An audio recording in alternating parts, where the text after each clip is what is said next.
un mouvement historiquement, juridiquement et moralement plus qualifié que Banabilaka. Aucun autre mouvement au Congo, et à la MLC Lumumba, et à la MPR, et à la Nini, aucun mouvement politique au Congo n'est plus qualifié que Banabilaka pour exiger l'indépendance à Mourabiso. Vous êtes les seuls. Évidemment, pour cette raison-là, le raisonnement est imparable. Le raisonnement est imparable. La Belgique n'avait pas d'indépendance à donner au Congo parce que c'était une gérante. La Belgique travaillait comme salarié des créanciers du roi Léopold II. La Belgique était salariée, pas propriétaire du Congo belge.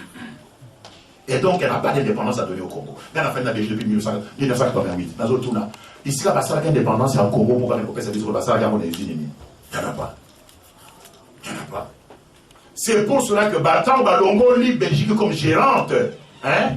À quelque chose là, dans les sécessions, il y a Katanga. Dans le bi, Botolinga, Kolontonga, Botolitonga, na Botonga, na Nini.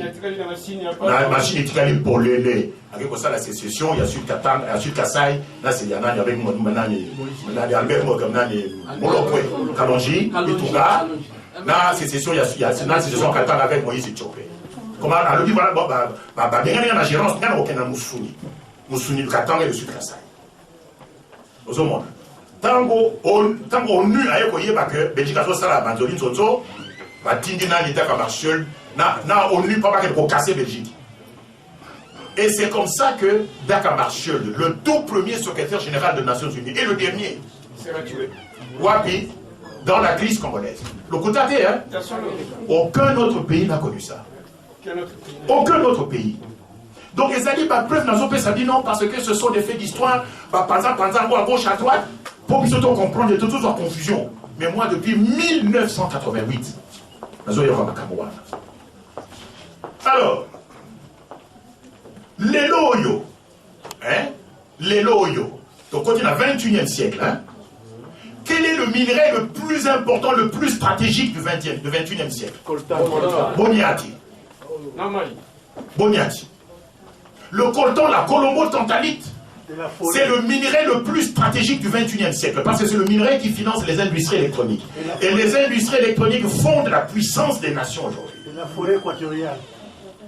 Quel est le pourcentage de réserve mondiale de coltan au Congo? 75, 75. Au niveau de l'Afrique, c'est 85. Au niveau mondial, c'est 75. Bomituna binomo. Tosala Nzambe. Buluzi Kimbangu. Alors ngana tunaka. Biso to ba kelekela Nzambe ko senda na église ko senda bilo na Nzambe. Non la sabino liste matière première na biso hein. To na sana na liste hein. Quand on va brancher dans la rétroprojecteur. Pour moi la liste il y a la matière première na biso pour maté. Je suis déjà branché hein, tout à l'heure je vais vous montrer ça. Beaucoup de maté par rapport à pays voisin. Et ça, c'est scandaleux. Scandaleux. Dans le bien, hein, ce qu'on dit banque, hein, le bâtiment banquier, à Zamosikate. Hein?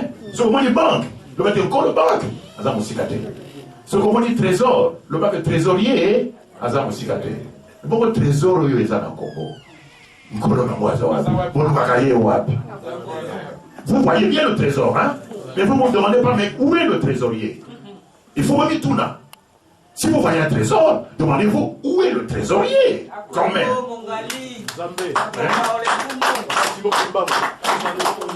Donc, le Congo, Azalina, 75% des réserves mondiales du minerai le plus stratégique du 21e siècle.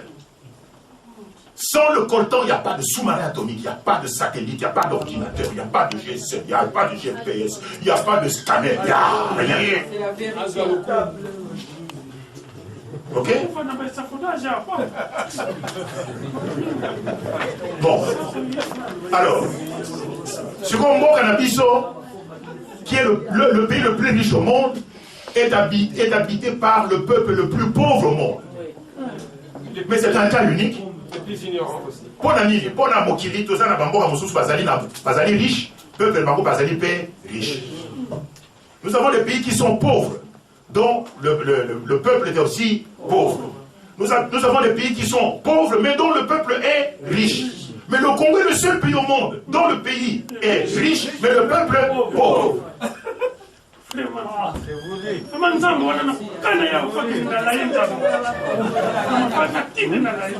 Bon, les lots et mboka na biso, j'arrive à la fin de l'année.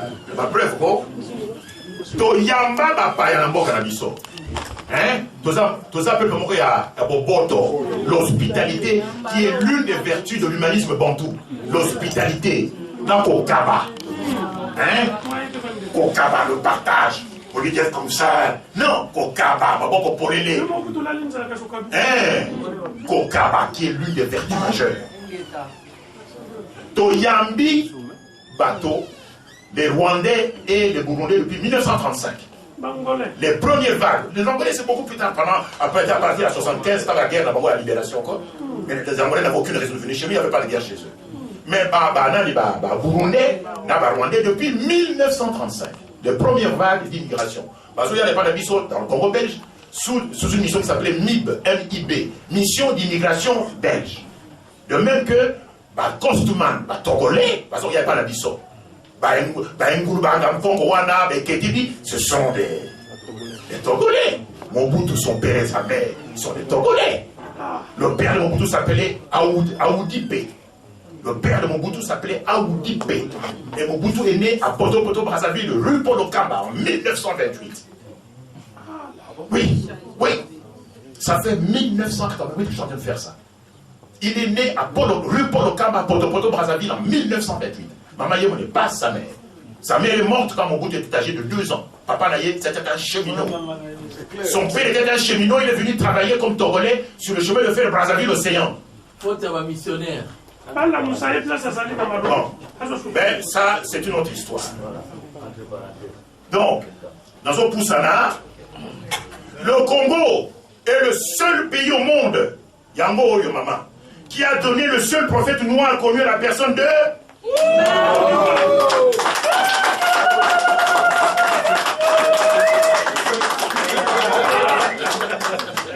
C'est la 13e preuve. Motion. Papa Kobekipele. Oui. Désormais, Fumu Kimbangu n'est pas un prophète. Enfin, disons, ça, oui, ça c'est là. Il est plus au-delà. Oui, c'est-à-dire, oui. Je vais vous expliquer pourquoi. C'est ce qui est allé dans l'acceptation des bateaux de Bako. Général. Bon. Mais Naïm Sibino, je vais vous dire ceci. Hein? Moi, je ne suis pas kimbanguiste. Je ne suis même pas chrétien. Ok. Mais je ne peux pas ne pas accepter Kimbangu. Donc, ce qu'on t'a dit l'histoire, vous allez moi, l'histoire de Kimbangu. Attends, vous allez Kimbangu, c'était faux, Nima. Tu n'as pas le choix. Okay? Bon. Alors, Kimbangu n'est pas comparable au prophète des Juifs. Parce que les Isaïe, les Ézéchiel, les Abananiwana, ils ne s'intéressaient qu'à un tout petit peuple. Or, Kimbangu, c'est un prophète intermondial, planétaire. Aucun prophète n'a une dimension planétaire comme Kimbangu. Enfin, aucune personnalité divine, spirituelle. Parce que libération à Memaki, ce n'est pas seulement pour les nègres d'Afrique, mais aussi qui est né comme esclave dans les Antilles, dans l'océan Pacifique, dans l'Amérique latine, en Amérique centrale ou en Amérique du Nord. En Australie. Le seul. Et il est né où ça? En Kamba, en République démocratique du Congo. Le Congo est le seul pays au monde qui est aujourd'hui dirigé par un immigré clandestin. Un sans-papier. C'est-à-dire, Tango, Joseph Kabila, alias Kanambe, Ayaki na Kinshasa, le 17 mai 1997. Malali Bosso, Aniati Makolo, na Kinshasa.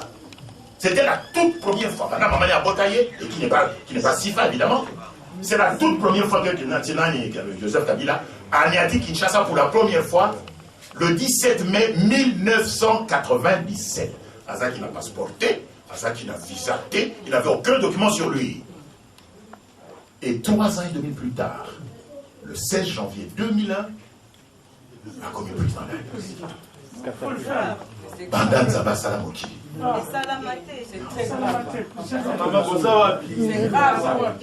C'est un immigré clandestin, c'est un sans-papier. À Ouana, France, à Ouana, Paris. Je connais des gens qui ont passé 20 ans ici. Papier, il y a Pamba Oyo, il y a séjour. Papier, il y a Pamba. Mais hier, en 3 ans et demi, a commis président de la République, a commis Nani, François Hollande.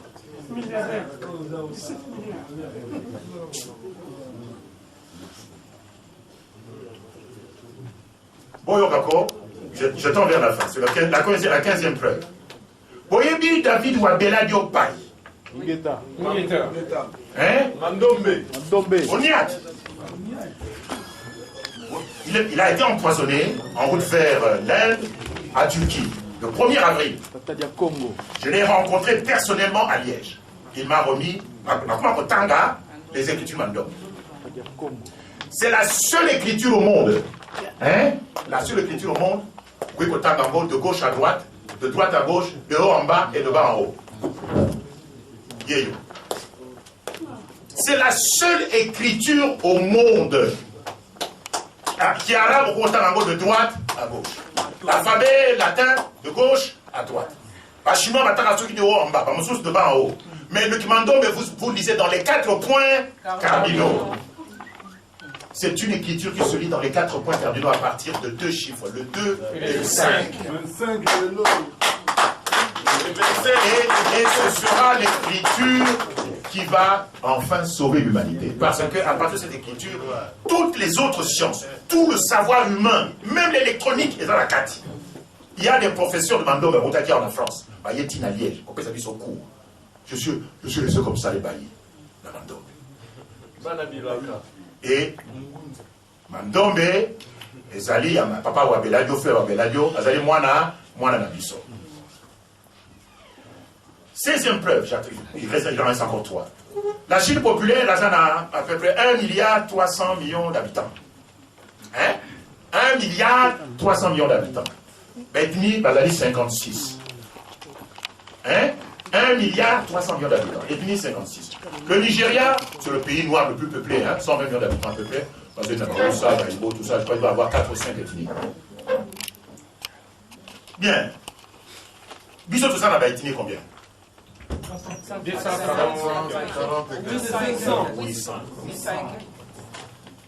C'est le pays au monde qui détient le record de la biodiversité humaine. Vous voyez bien. Le record de la biodiversité humaine. Aujourd'hui, vous avez pas pour protéger la biodiversité, il n'y a pas de plantes, il n'y a pas d'animaux et tout ça. Mais la biodiversité humaine, où il n'y a pas d'habitants, personne ne la protège. On nous laisse nous faire massacrer 8 millions de morts. On nous enterre comme Kasabanga dans des fausses communes. C'est le pays qui possède la plus vaste biodiversité humaine, la plus grande variété, le Congo, avec 800 ethnies.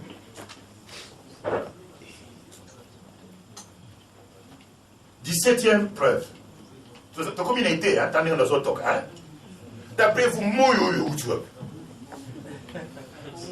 évidemment, hein, et je vais vous le prouver. Puis nous, bulletin météorologique, on a des yeux pour voir, on ne voit pas. Des oreilles pour entendre, on n'entend pas. On parle de l'anticyclone des Açores. Oh, l'anticyclone des Açores a bimi. Mais qui commande l'anticyclone des Açores? C'est la forêt équatoriale, dont le Congo possède la moitié. C'est-à-dire, quel est le mécanisme? Bon, tout n'a pas météorologue. Forêt équatoriale et Pemaka. La forêt transpire. Hein? Vous avez la forêt Mando, la forêt il y a Mayombe. La Tongo. Vers 4 h du matin. Nous les obètes même moulaté. C'est arrosé. Pe monani Londende. La forêt Mayombe. Toujours Londende. Nasolo. C'est la forêt qui transpire. Hein? Il y a d'autres transpirer. Transpiration, les alliés colonnes d'air chaud. Et comme la forêt équatoriale a une base de 2000 km, hein, les alliés ont un ascenseur dont la base est de 2000 km et la hauteur de 10 km. Donc, air chaud, pendant l'été, ascenseur est mati. Alors, mon pépé, qu'on appelle les alizés, les a balayé mon pépé, monte et tigna mon awapi, la France,